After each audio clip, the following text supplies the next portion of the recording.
ជំរាបសួរពុកម៉ែបងប្អូនទាំងអស់គ្នាថ្ងៃហ្នឹងមកមើលខ្ញុំធ្វើបបរគ្រឿងត្រីទុស្រែបងប្អូនដោយសារវាជាប់ក៏យើងបានធំដែរបងប្អូនមួយនឹងចិត្ត1គីឡូឥឡូវខ្ញុំចាប់ផ្ដើមដាក់ត្រីចំហុយសិននិយាយពីពងវិញគឺថាណែនពុះតែម្ដងបងប្អូនអើយហើយត្រីទុមួយនេះគឺចិត្ត1គីឡូបងប្អូនឥឡូវខ្ញុំចាប់ផ្ដើមមកបំពងខ្ទឹមសសិនដើម្បីយើងដាក់ជាមួយបបរឲ្យវាឈ្ងុយពេលនេះខ្ទឹមខ្ញុំបំពងរួចរាល់ហើយខ្ញុំមកមើលត្រីរបស់យើងថាចំហុយស្អិនឬនៅត្រីរបស់ខ្ញុំក៏ចាប់ផ្ដើមស្អិនដែរបងប្អូនហើយវីដេអូហ្នឹងបើសិនជាមិនសូវច្បាស់អីកុំប្រកាន់ទេបងប្អូនដោយសារវាដាច់ភ្លើងហើយនេះខ្ទឹមបំពងរបស់ខ្ញុំមានហើយមានគ្រឿងមានស្លឹកខ្ទឹមជីអាណាវ៉ាន់ស៊ុយបងប្អូនហើយម្ទេសនិងសៀងគឺខ្ញុំធ្វើដោយខ្លួនឯងដែរឆាវាលាយគ្នាគ្រឿងបបរបើសិនជាអត់មានគ្រឿងទាំងនេះទេគឺអត់ឆ្ងាញ់ទេបងប្អូនហើយក៏មានដាក់លាយជាមួយនឹងឈាមគោ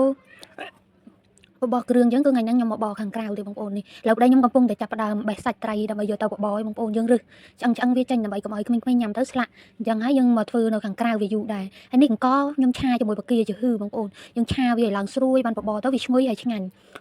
ឥឡូវនេះមកមើលបបរយើងវិញគឺពុះឲ្យបងប្អូនពេលដែលទឹកពុះខ្ញុំចាប់ផ្ដើមដាក់ខ្ញីមុនគេបងប្អូនខ្ញីនិងគល់ខ្ទឹមតែញ៉ាំបានថតឲ្យបងប្អូនមើលទេហើយចាក់អង្ករដែលបានឆាទុកហ្នឹងចូលមកនេះជារបៀបរបបរបស់ខ្ញុំបងប្អូនគឺរបៀបដែលខ្ញុំធ្វើបបរគ្រឿងខ្ញុំតែងតែធ្វើតែអញ្ចឹងបងប្អូនបបរគ្រឿងមានវិធីធ្វើខុសៗគ្នាបងប្អូនខ្ញុំធ្វើបែបរបស់ខ្ញុំបងប្អូនធ្វើបែបរបស់បងប្អូនតែវាឆ្ងាញ់ដូចគ្នាទោះត្រង់ថាយើងមានរូបមន្តអីចឹងណាពេលនេះខ្ញុំចាប់ផ្ដើមដាក់ដុំស៊ុបខ្នុរ2ដុំដោយសារទឹករបស់ខ្ញុំរៀងច្រើនឥឡូវនេះទឹកបបរខ្ញុំគឺចាប់ផ្ដើមពុះខ្ញុំគ្របវាម្សៅទៀតដើម្បីឲ្យវាស្អិនអង្ករពេលនេះអង្ករស្អិនហើយខ្ញុំចាប់ផ្ដើមដាក់ឈាមគោចូលហើយបបរថ្ងៃនេះគឺខ្ញុំអត់ដាក់គ្រឿងអីច្រើនទេបងប្អូនខ្ញុំដាក់មកល្មមទេបន្ទាប់មកខ្ញុំធ្វើការដាក់បងសាច់ត្រីចូលហើយសាច់ត្រីនេះខ្ញុំចំហុយអត់ឲ្យវាស្អិនពេកទេបងប្អូនគឺចំហុយមកល្មមយើងបេះសាច់វាបានព្រោះយើងនៅយកមកបងក្នុងបបរទៀតអញ្ចឹងយើងមិនបាច់ចាំបាច់ដាក់ចំហុយវាយូរពេកទេហើយខ្ញុំក៏មានដាក់ផ្សិតបន្តិចផ្សិតសបន្តិចហើយយើងធ្វើការរងាស់វាឲ្យស្អិនមកបងប្អូនពេលនេះបបរខ្ញុំស្អិនហើយបងប្អូនវីដេអូហ្នឹងចង់1ម៉ោងបងប្អូនតែខ្ញុំកាត់ឲ្យបងប្អូនមើលទេពេលនេះបបរគ្រឿងខ្ញុំស្អិនហើយបងប្អូនខ្ញុំចាប់ផ្ដើមដាក់ខ្ទឹមបំពងចូលទាំងអស់មកគឺទំនងមែនតើនិយាយពីក្លិនវិញឈ្ងុយណាបងប្អូនអើយ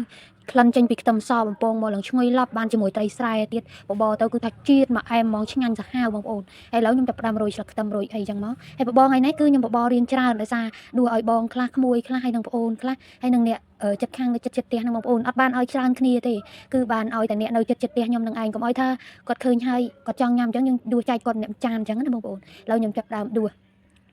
ចែកគ្នាម្នាក់ចានអញ្ចឹងតែបងប្អូនហើយ